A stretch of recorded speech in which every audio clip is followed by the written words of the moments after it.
Assalamualaikum warahmatullahi wabarakatuh. Dengan saya Gita Valenti Wibowo. Di sini saya akan mencoba untuk memaparkan tentang analisis standar pengelolaan PAUD yang dikaji dari berbagai perspektif. Selamat menyaksikan.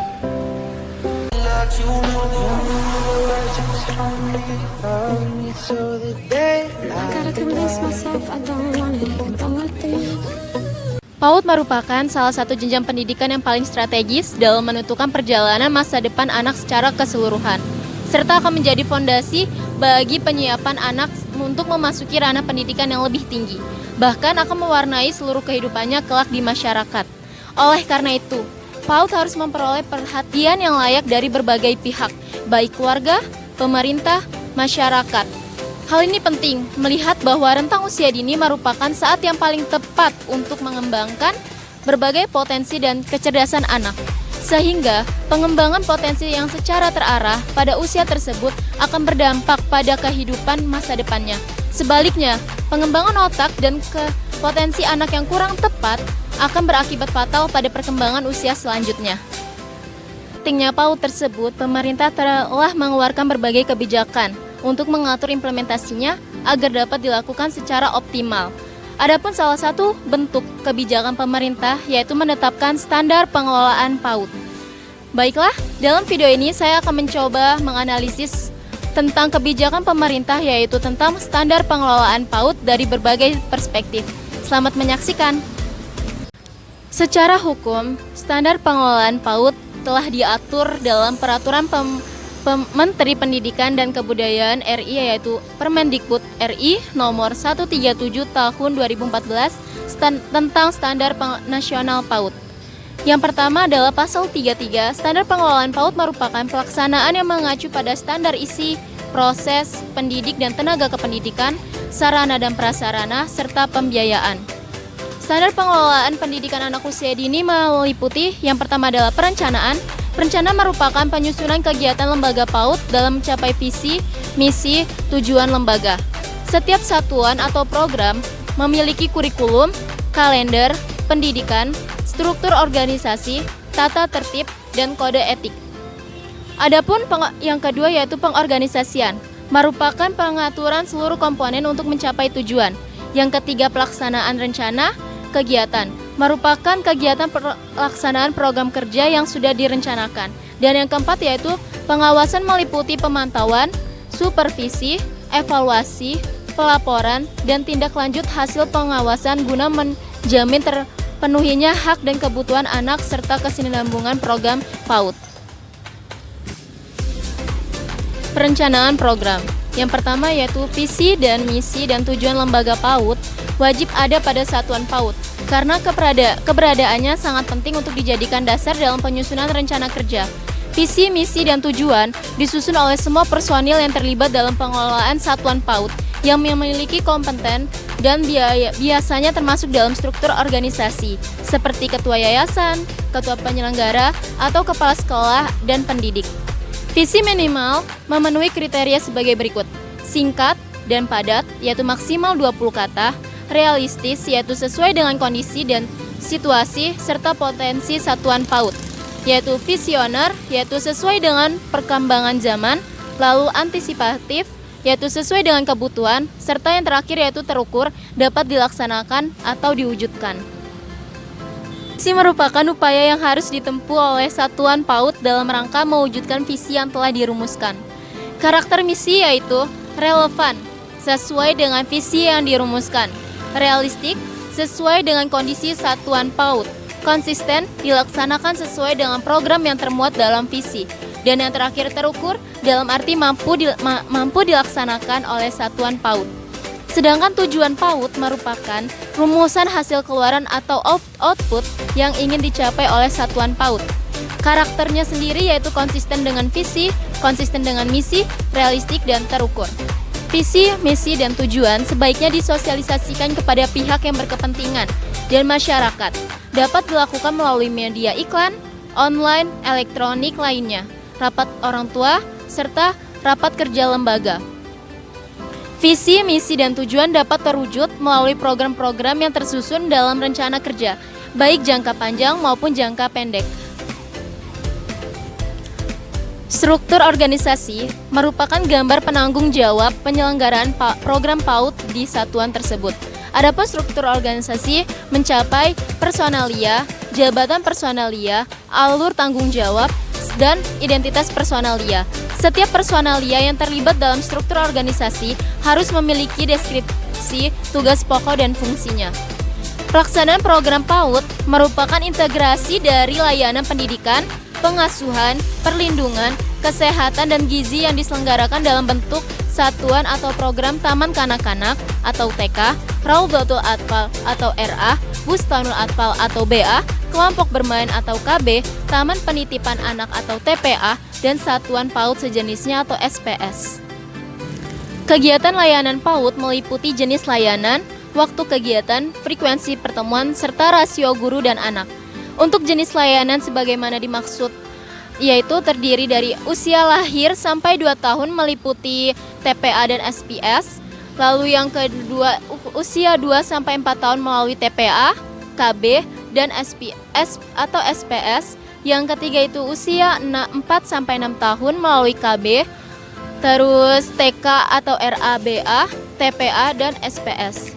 Waktu kegiatan sesuai usia dan frekuensi pertemuan sebagaimana dimaksud yaitu terdiri dari usia lahir sampai 2 tahun yaitu 1 kali pertemuan minimal 120 menit dengan melibatkan orang tua dan frekuensi pertemuan minimal 1 kali per seminggu.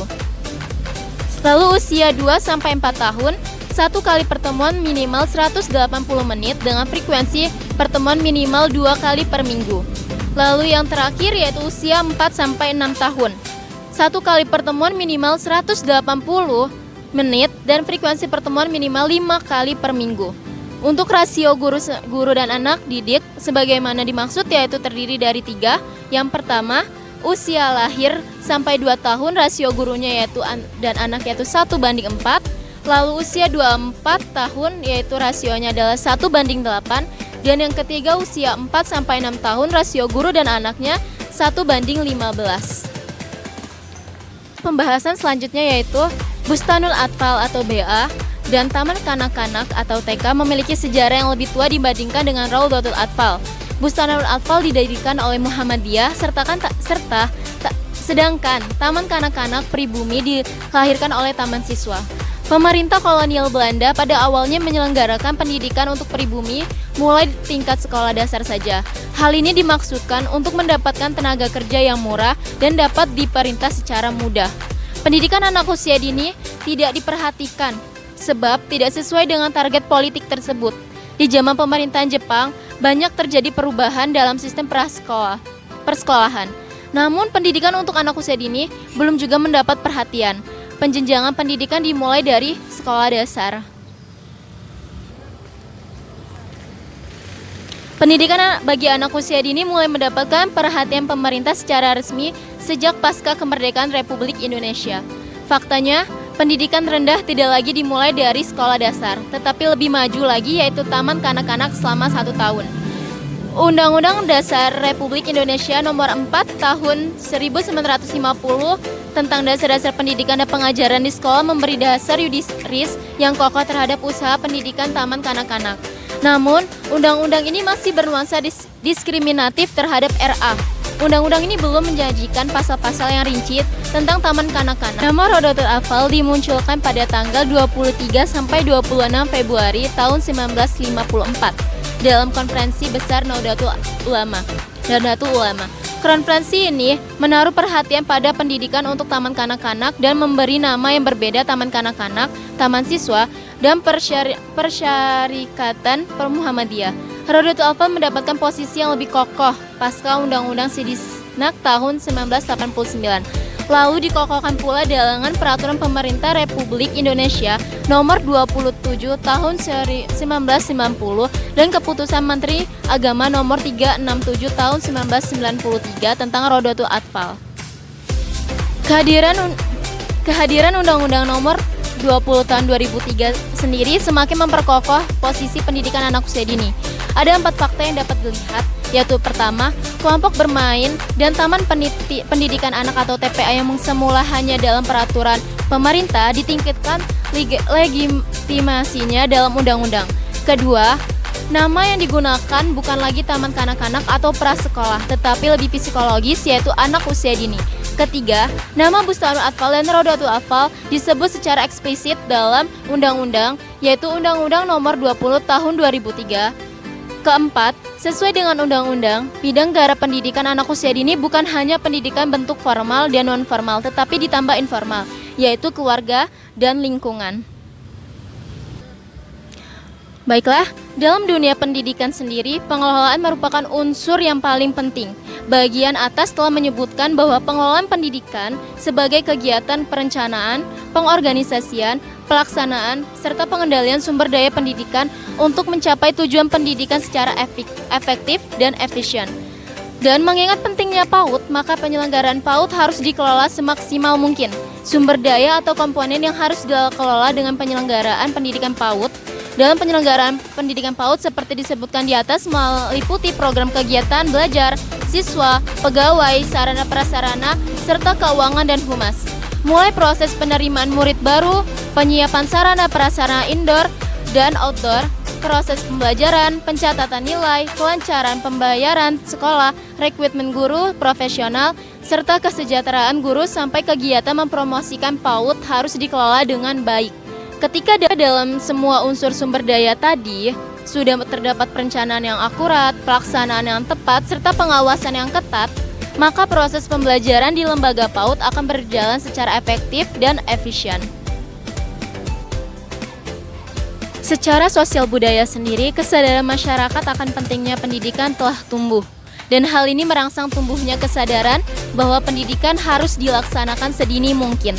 Kesadaran sosial yang dipengaruhi oleh budaya masyarakat global yang kompetitif ini membuat PAUD menjadi sebuah kebutuhan sosial budaya.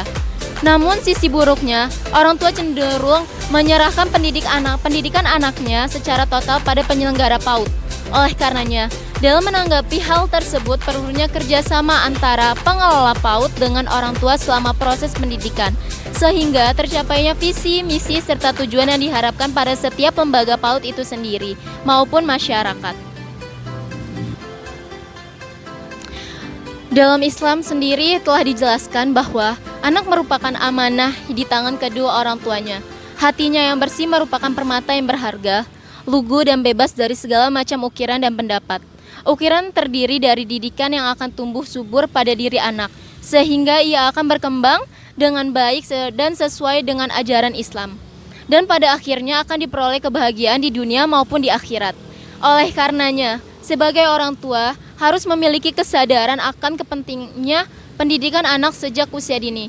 Orang tua diwajibkan menyediakan lingkungan yang baik bagi anak, yaitu salah satunya menempatkan anak pada lembaga pendidikan yang baik sejak usia dini, sehingga akan membantu tumbuh kembang anak secara maksimal. Akan tetapi juga, tanggung jawab akan anak itu sendiri masih sepenuhnya di tangan orang tua. Baiklah, yang dapat saya sampaikan, lebih dan kurangnya saya mohon maaf. Saya akhiri. Wassalamualaikum warahmatullahi wabarakatuh.